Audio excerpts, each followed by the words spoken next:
very welcome. You heard it, didn't you?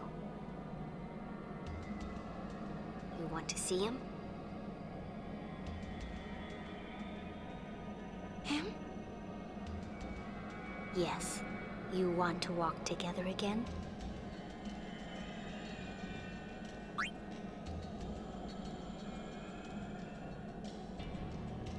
I can't promise anything, but we'll do what we can.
Once my friends and I dreamed of flying.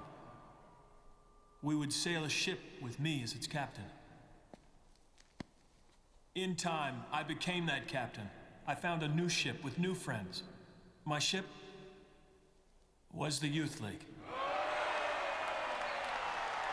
Others chose a different captain. Their boat was New Yevon.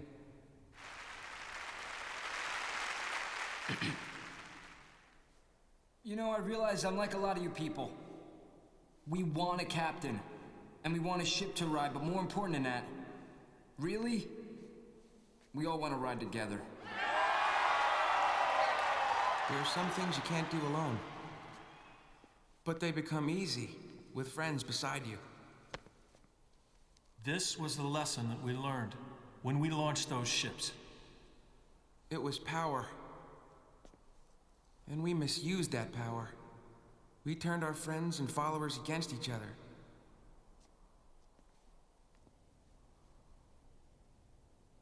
Forgive us.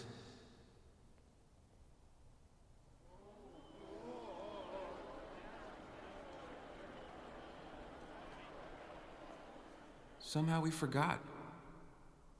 There's a much larger ship out there. One we've been riding ever since we were born. That ship is Spira. No one knows just where our voyage will lead us. But we do know one thing.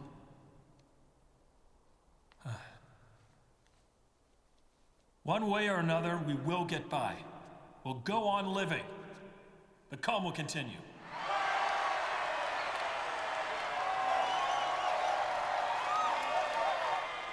Just one more thing. We all owe thanks to a very special lady. Yeah, you all know who I'm talking about. We really hope that she could be here today.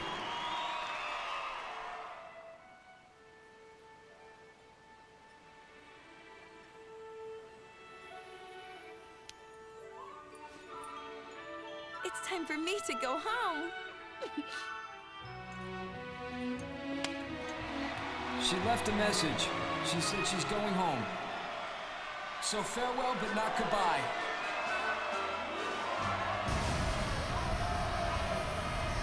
See you next time, please. Yeah!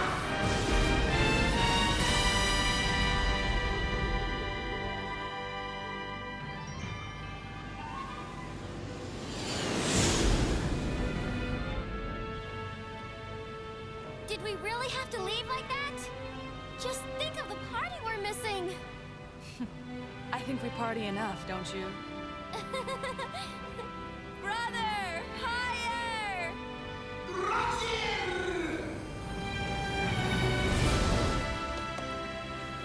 Brother, faster!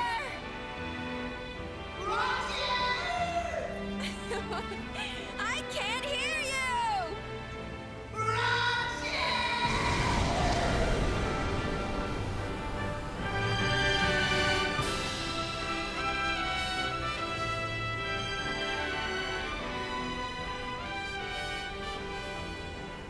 So much has happened, and I'm sure it's only the beginning. Through the smiles and tears, through the anger and the laughter that follows, I know that I'll keep changing. This is my story. It'll be a good one.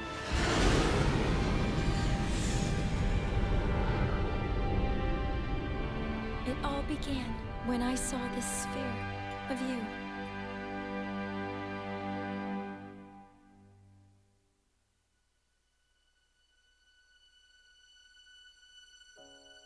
I know that you're hiding things, using gentle words to shelter me. Your words were like a dream, but dreams could never fool me. Not that easily.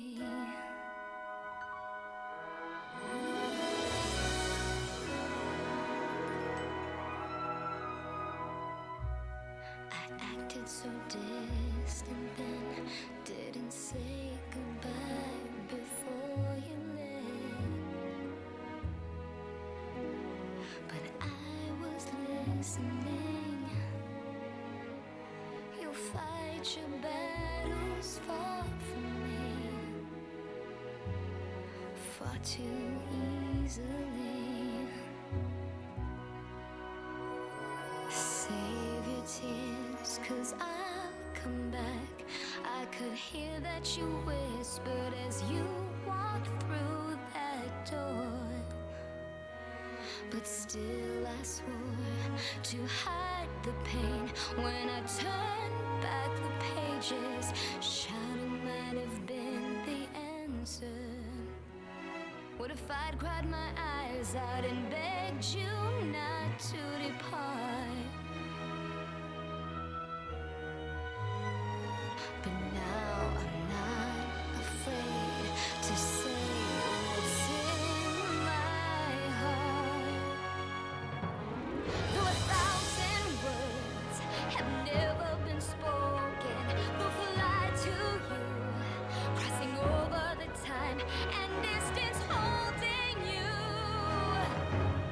suspended on silver wings. And 1,000 words, 1,000 confessions will cradle you, making all of the pain you feel seem far away. They'll hold you forever.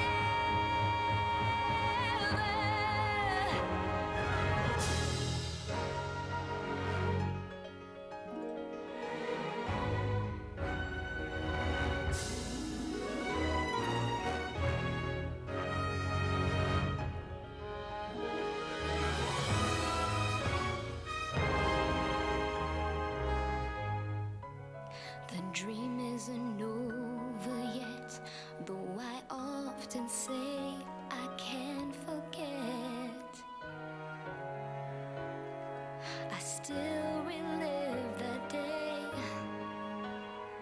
You've been there with me all the way. I still hear you say, wait for me, I'll write you letters. I could see how you stammered with your eyes to the floor.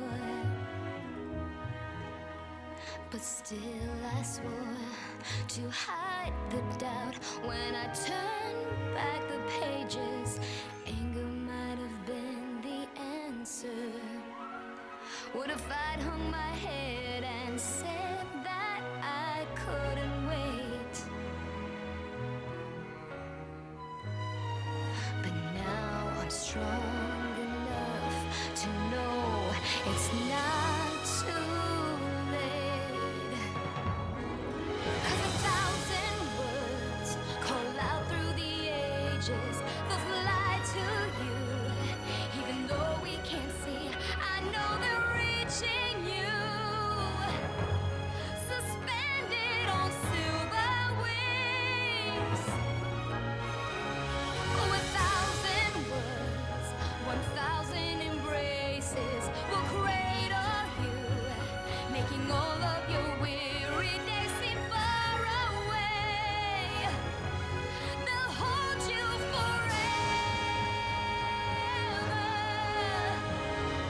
real?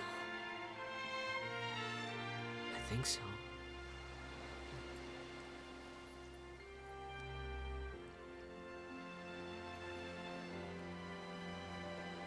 Do I pass? You're back. I am back. I'm home. Welcome home.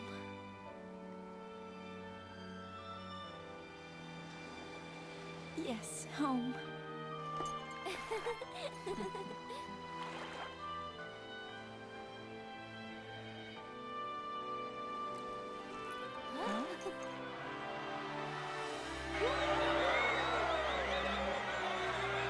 What's up?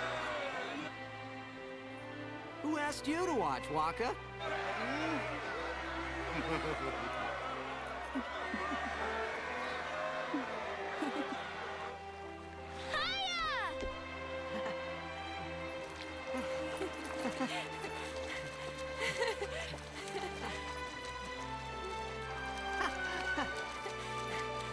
Huh?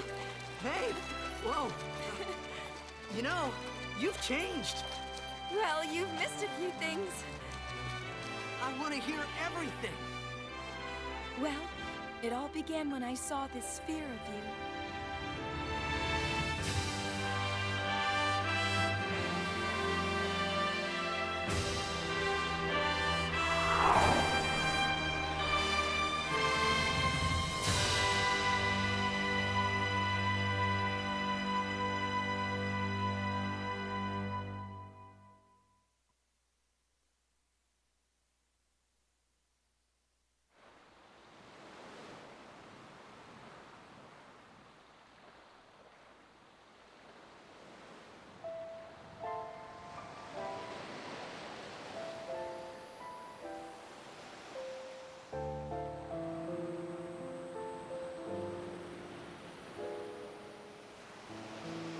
I got a theory. I think the faith gathered up my thoughts and put them together to bring me back. Maybe. Something like that.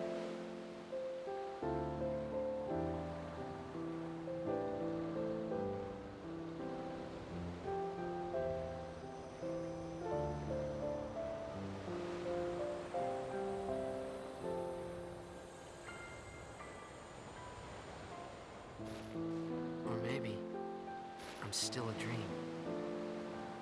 Wait! So you'll disappear?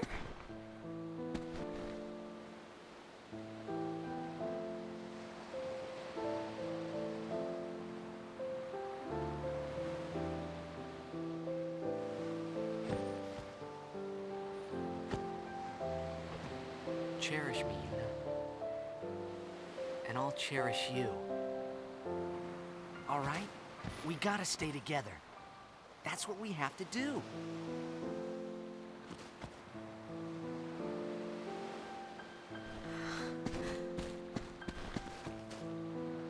Is that what the faith told you? Nah, but I like it.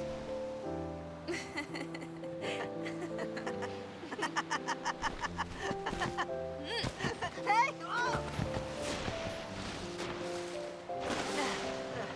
Hey, that's not cherishing. You didn't disappear.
And that is the end of our 100% completion playthrough of Final Fantasy X-2.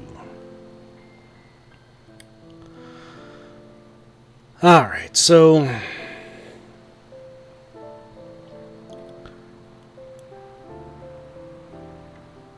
it still has to come, but yes, I do still intend on at least making one more video with the other endings, the the decline answer to Bahamut there in the far plane, and then the other ending that we have access to here. And I guess I'll pose this question to you viewers. From a storytelling perspective, which one do you prefer? So yeah, something to keep in mind for the next video, I guess the bonus episode, if you will. But how about the game in itself? Well, I actually had to make a bit of a list of notes here just to keep myself from rambling on too long here, so yeah, and keep myself on track here. So overall, I said it plenty of times throughout the LP, I love the game. It's incredibly fun, probably one of the most fun LPs I've ever done. If not ever, I've done in recent memory. Yeah, it's just so much fun. I was finding myself just wanting to get back to recording it at the next episode kind of thing, and just being really pumped about it, really stoked about it, just to be able to record the next bit of it and play more of it, experience the story a bit more, and yeah, just incredibly fun game. However,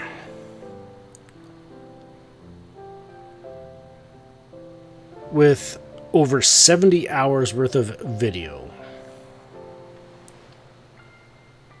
I think this is only like the third LP in the history of my LPs that have actually gone this long, but for 70 plus hours, I feel like it was a bit longer than it needed to be. But for reasons that weren't necessarily available to us, weren't necessarily available when the game came out. What do I mean? Well, concerning what the story was, the story that it was trying to tell, I feel like in today's age, I feel like it would be released as a DLC. Just because of the number of completely optional things that had no bearing on the story whatsoever, or the lore, or, didn't really tie into the development of any of the characters. Like, for instance, the Thunder Plains cave, like the Machina cave there. I mean, as creative as that place was, other than to rescue Sid, what was the point? I mean, yeah, get your brain going, your brain juices going, but all we got out of it was a bunch of accessories, and then we had to do it again just to, get the final accessory, the Force of Nature. I mean, yeah, I guess it was useful in the latter stages of the Via Infinito, but I feel like they could have handed those things out somewhere else, throughout the LP, in other chests or something like that, as other rewards.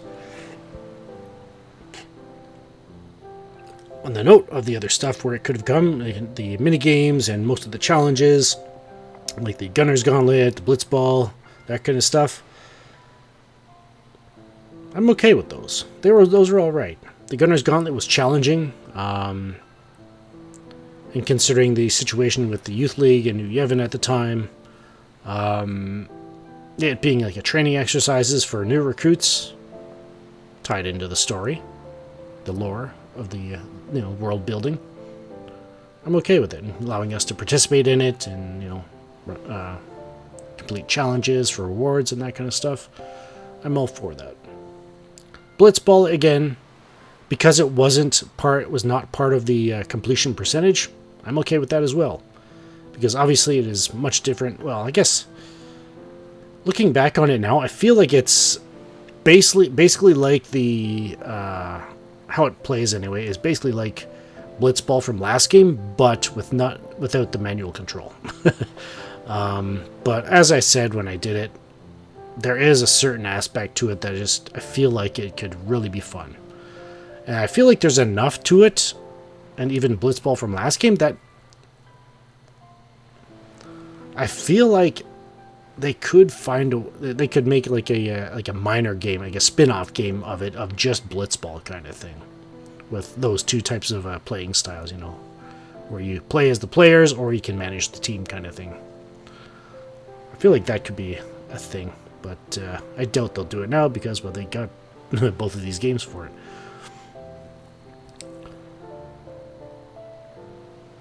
And then there's the other mini game, like the sphere break. The fact that they made that part of the completion percentage, I feel like they probably could have done without that.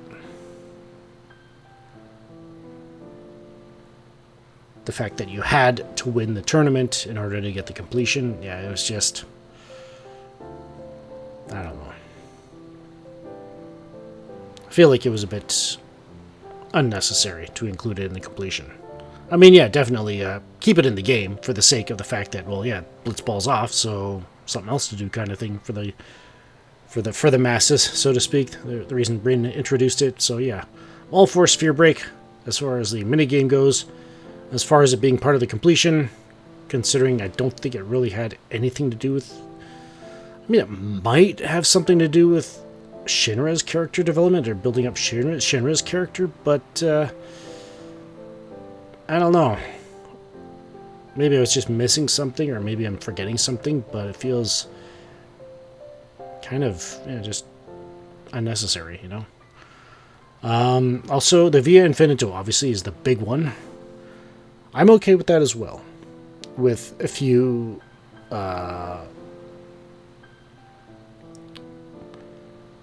buts.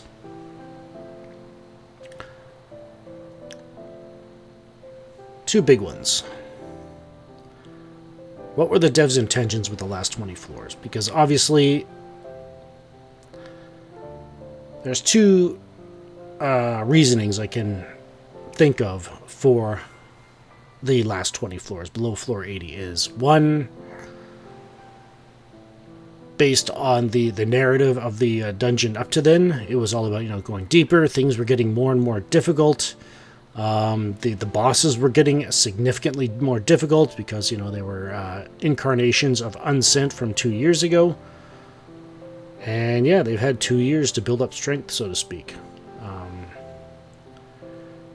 If that indeed is a thing with Unsents.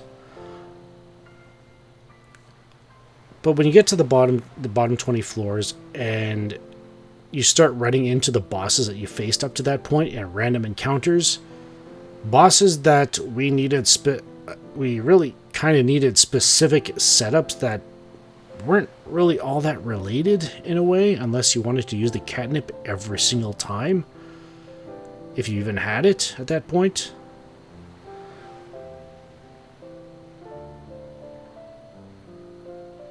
It was kind of... It feels like they're just like, all right, well, this thing's been going on 80 floors. You know what? Let's just take the bosses we've put into the game so far, just throw them into random encounters, and call it a day. Or it's one of those things where it was part of the narrative, and they were like, and it's one of those things where, it's a 100-floor dungeon. Things are getting more difficult. We get to the ultimate difficult boss in, floor 80 with Unileska again being an unsent. Because, yeah, she was unsent. And I'm sure I'm probably not the only person that thought, as soon as we thought of floor 80 after, who was floor 60? Keenock was floor 20.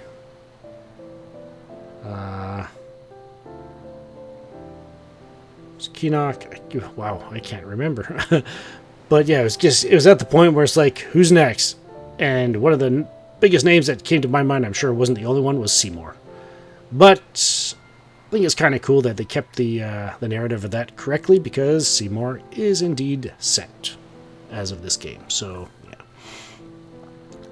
but yeah, I'm sure I wasn't the only one that thought of that. His name. Not to mention he did make somewhat of an appearance in a sphere earlier in the game, you know. So yeah, definitely didn't leave the devs' mind, that's for sure. So yeah, maybe it was just the last 20 floors. Could have been, we're going really far, you know, it's getting really tough. We just need to press through, get through the next, hopefully try to get through as best we can, you know. Just blast through, basically like I did, just try to get to the bottom, and hopefully we can solve the problem of what's going on here. Which is essentially what I did. The one thing that kind of makes me, unfortunately, lean towards the former reasoning, the intentions, is the fact that the charm bangle was ineffective down there. And we weren't really given any lore explaining why that was, other than from a gamer's perspective, just straight up seemed like, okay, here's a challenge for you, sort of thing.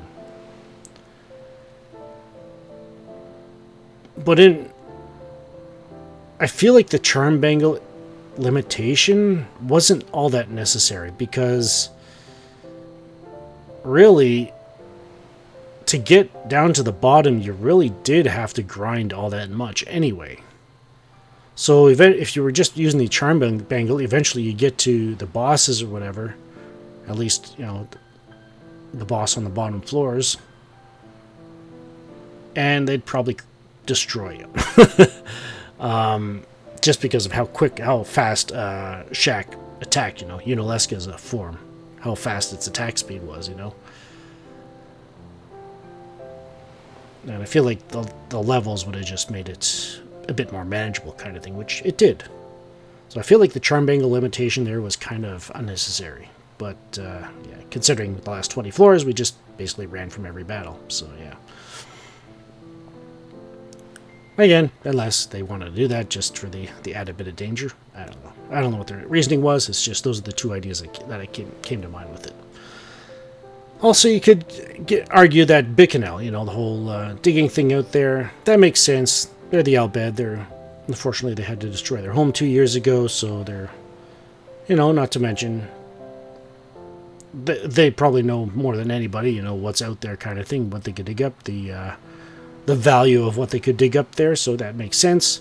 And I feel like the whole Angra Mainyu situation with the, tied in with the Cactuar Nation, all that kind of stuff, wasn't so much a, I guess, tangentially, it's probably I'd say tied to the story in that it's more or less Yuna's helping out, quote-unquote, her people, you know. She's half Albed.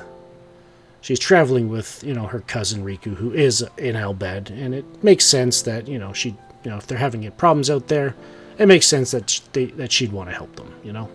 So I'm okay with what happened in the Bicanal Desert and all that stuff. Well, that's my overall thoughts of the game. As far as the story specifically, the number one question I always see being thrown around about this game is about the story. And I feel like that's not really the right question to be asking about this game, because it's a continuation of Final Fantasy X's story.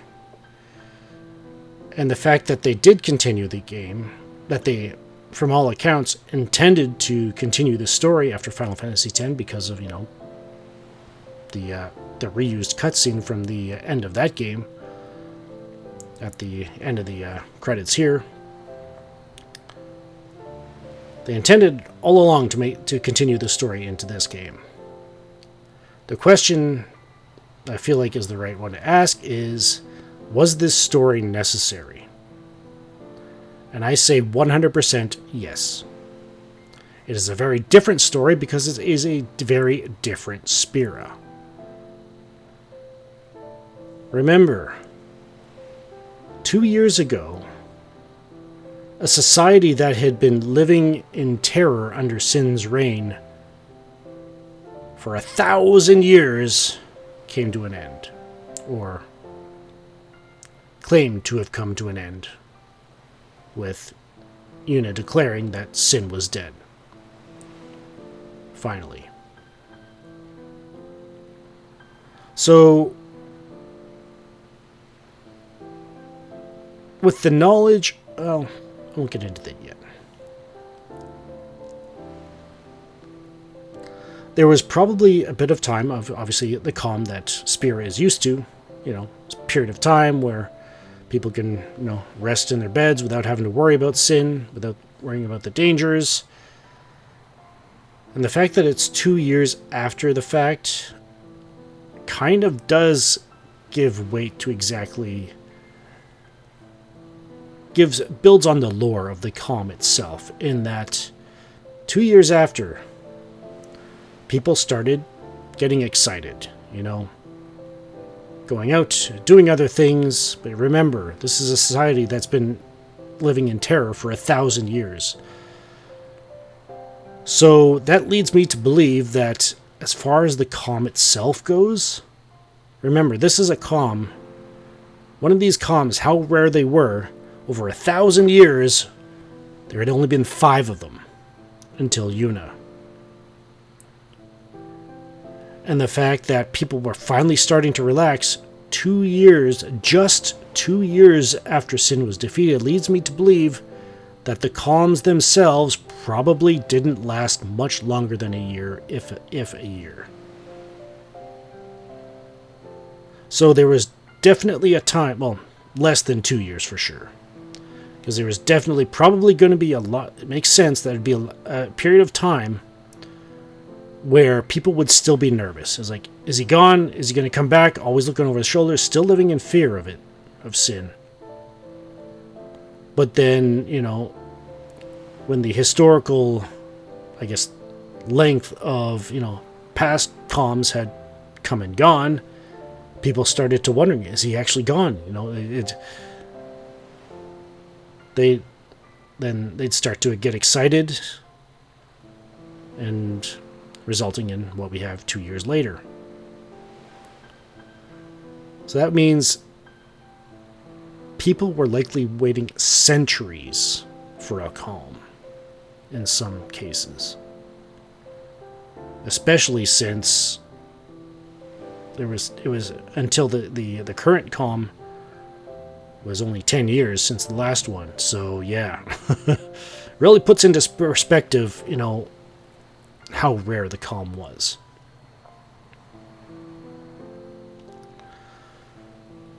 The problems I have with the story here is just the number of important story elements in lore and world building.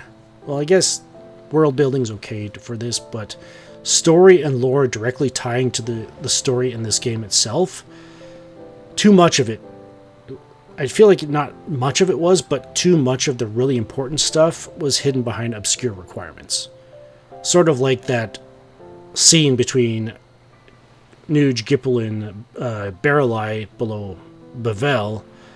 That was 100% so easy to miss if you didn't have a guide, or if you were not so thorough that you actually decided, hey, there's absolutely no reason for me to go back to Bavel, so let's go there anyway. And see if there's anything else there. That kind of stuff wasn't the best decision in my opinion. Because it's only hurting the performance of the game for those people who are not that thorough. Again, I guess that kind of is influenced by the fact that I feel like this game was ahead of its time.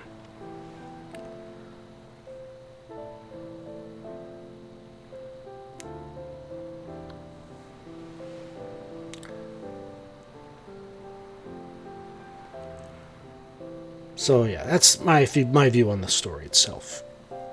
As far as the battle system goes, it's very good. Definitely one of them, like I said, a big reason why I was having so much fun with the LP, although it is not perfect. I mean, it kept the job versatility from the last game, but because you could teach any abilities to any of the characters, which you actually had to work for throughout the game, allowed more creativity as well, on top of the versatility of the job classes from last game. So that's a big thumbs up for me.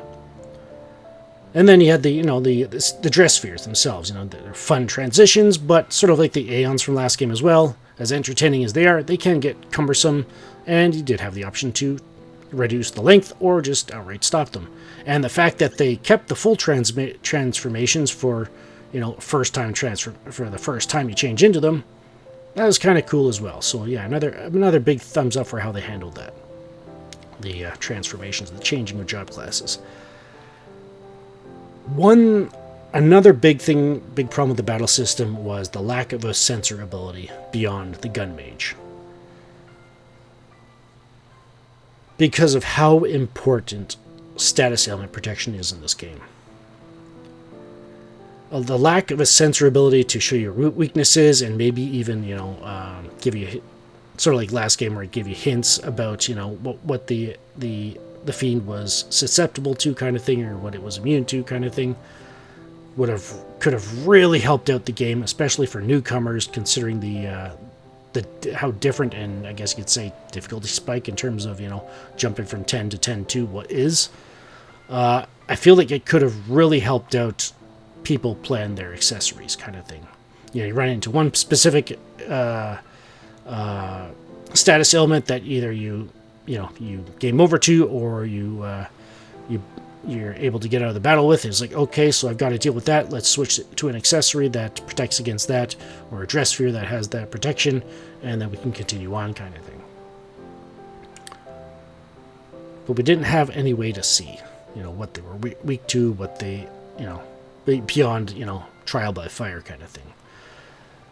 And I feel like that's what a lot of people, newcomers to the game, especially after finishing Final Fantasy X, a completely different animal altogether, to 10-2, I feel like that's one big thing that people seem to have a lot of problems with, is adjusting to the accessory system and all that kind of stuff.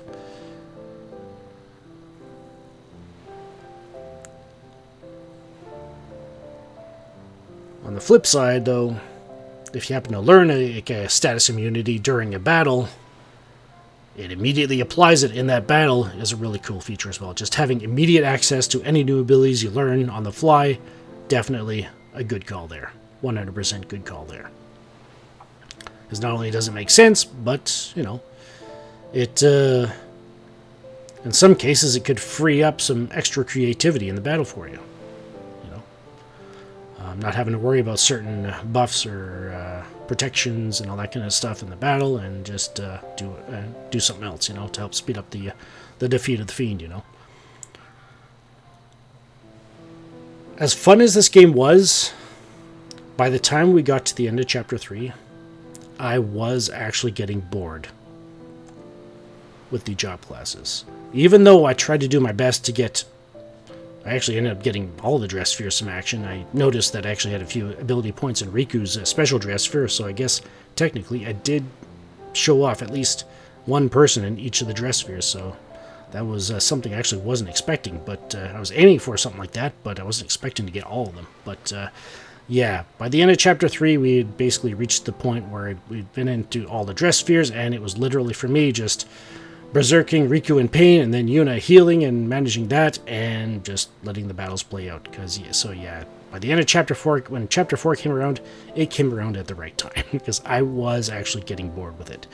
But, with that being said, considering there are extra dress spheres that were added to the HD remaster, and maybe even potentially those dress spheres were in the international version of this game, for the PlayStation 2, I feel like that might actually fix some of that. So that could very well be a thing of the past for anybody playing the HD remasters. So, yeah. And the note of dress spheres as well, speaking of Riku's dress sphere, I feel like we didn't get enough incentive to use them. as instrumental as the Aeons were in Final Fantasy X, and considering it feels like the special geospheres were designed specifically to replace the Aeons, other than for the, getting an early access to being able to confuse fiends for, the blue bullet skills, I didn't, and obviously for, being able to deal with the optional, flailing Ochus in, I think, Chapter 2, was it? Along the Mushroom Rock Road. Yeah, I feel like we didn't really have that much incentive to use them. So, I don't know, maybe it's one of those things where they're a bit more fun in the New Game Plus, because there is New Game Plus to this, but I'll get into that in a moment here. So, yeah. Those are some minor drawbacks, I guess you could say, I have with the battle system, but all in all, 90% of it, 85-90% of it was incredibly fun. So I think the decisions they made, I feel like those were honest mistakes, honest shortfalls. So yeah, not out of laziness or anything like that, just not being able to see ahead far enough, just human, human nature, if you will. But yeah, so all in all, incredible game. Very much 100% a necessary part of the story. I enjoyed it. Yeah. Just wish we didn't have to do as much, but like I said, if this had come out as a new game these days, it probably would have come out as a DLC. Yeah, just to reiterate that. But what about you, viewers? You've stuck with me for 160 episodes here, and even 161 with the bonus episode, if you will. So I'm going to ask you about something that a few different things that I did for this LP, and the first one being, how did you feel about me leaving all the battles in? Because I noticed that a lot of people don't really mind it, especially if they're quick-paced, and you can see the strategizing, the tactics, that kind of stuff. I find a lot of people enjoy that, seeing that kind of stuff. So that was part of the reason why I left them in, just as a test, just to see, how it worked for me, and how it, worked for you, the viewer, how much it added or subtracted from your enjoyment of the game, of the LP itself, the game itself. So, by all means, feel free to let me know how you felt about it. Yay, nay, or meh kind of thing,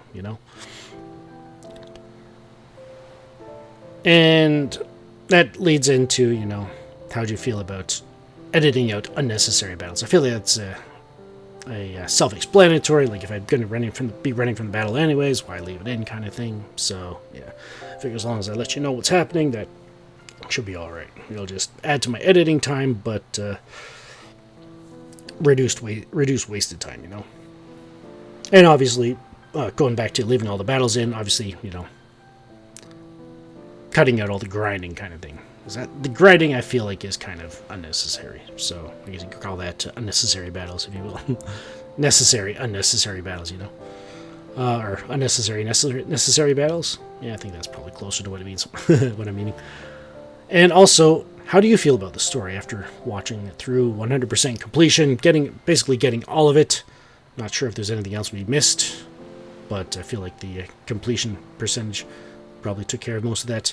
Which also reminds me of one other thing I've got a problem with how they implemented the story, and that I feel like it didn't have to be this long, is that tying up completion percentage behind talking to specific people in a specific order. That is irritating as a gamer. And it was completely unnecessary. Unless there is a specific order that is laid out before you, rather than having complete control over who you talk to first, I feel like that was completely unnecessary, and I am... I feel like I owe a glare to Square Enix for doing that. That was a dirty trick. That was maybe not intentional, but it definitely leaves a bad taste in the mouth. But yeah. So yeah, obviously, feel free to leave your thoughts on the story itself. yeah. And then coming back to my first question to you earlier in this review section of this video,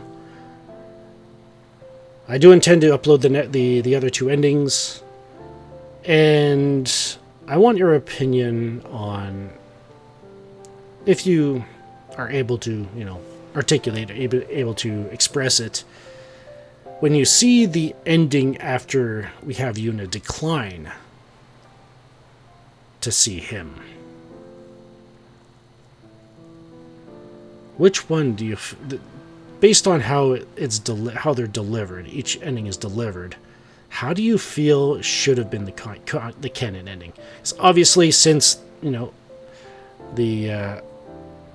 reused footage from Final Fantasy X at the end of this game for the 100% completion, obviously this is considered the perfect ending, is considered canon ending. But how do you think it should have happened? How do you think it should have been? But which one do you feel has better storytelling, I guess you could say. But yeah. But yeah, I guess that pretty much concludes everything I want to say about the review of the game. And yeah, so alright. Before this gets on too much longer, there is indeed, as I said, a new game plus to this game. New Game Plus. Play through the game again using all the dress spheres and items you've collected and all the abilities you've learned. Find and complete missions you may have missed and write a whole new story. So, yeah, basically, let's just save the new game. There we go. New Game Plus.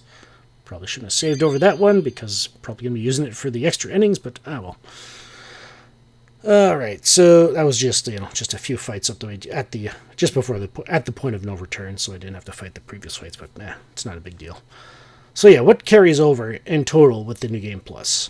Gave you a few tips of what happens there, but yeah, so all the items you had at the end of the game carry over, all of your Albed primers carry over, all of your dress sphere ability items carry over, so the things that enabled your dress spheres to learn break damage limit, break HP limit, that kind of stuff. You hold on to those. Everything else is wiped clean. All of the abilities you've learned with all the dress spheres that you had, those abilities carry over. Accessories, all of your accessories carry over. All of your garment grids carry over. All of your dress spheres carry over. The amount of gil you had carries over. Your completion percentage carries over, and your playtime carries over. So, yeah. That is everything that is carried over. It's kind of interesting to see using your abilities in the prologue, if you will. Running into and in case it just out of a bit, you probably aren't even asking this, but yeah, if you happen to get at the beginning of the game when Yuna gets the songstress dress sphere back from LeBlanc, you end up with 2 of those dress spheres. It's kind of funny like that. So you end up with multiples of the dress spheres kind of thing. So yeah. But yeah, here's the New Game Plus option there. But yeah. But yeah, so that's the end of Let's Play Final Fantasy X-2. I tried to do this LP as I would have 10 years ago for my last attempt at it, and I hope I did everything that I hope I would have done back then. So yeah. But yeah, definitely for those of you who stuck with me for the past 10 years, even though there wasn't anything coming up on here until this LP, thank you for being patient. Thank you for your prayers and your wishes, because they definitely helped get this thing to happen sooner rather than later, even though it did take 10 years. So thank you so much for helping me get that, because it was definitely, after my last attempt at it, it was definitely something I realized this is going to be a monster of a game to LP, so I want to be ready to play it when I do LP it. So yeah, your prayers and your wishes definitely helped speed that up, so thank you so very much for that, because yeah, I wouldn't have had this much fun without your help until probably much later. So yeah.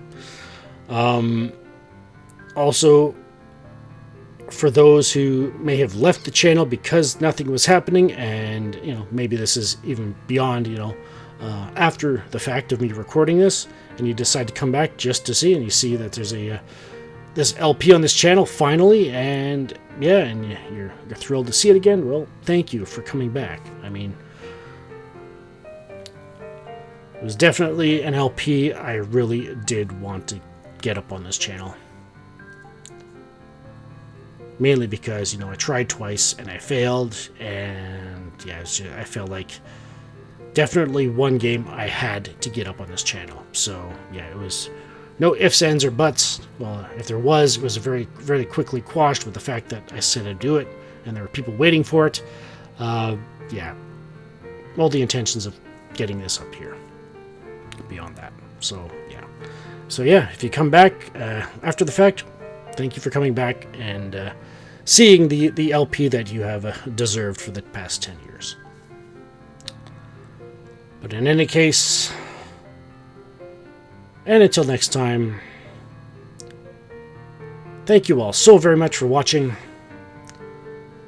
Be sure to stay tuned for at least one more episode with the other alternate endings. I wish you all the best in the new year, 2023 and beyond.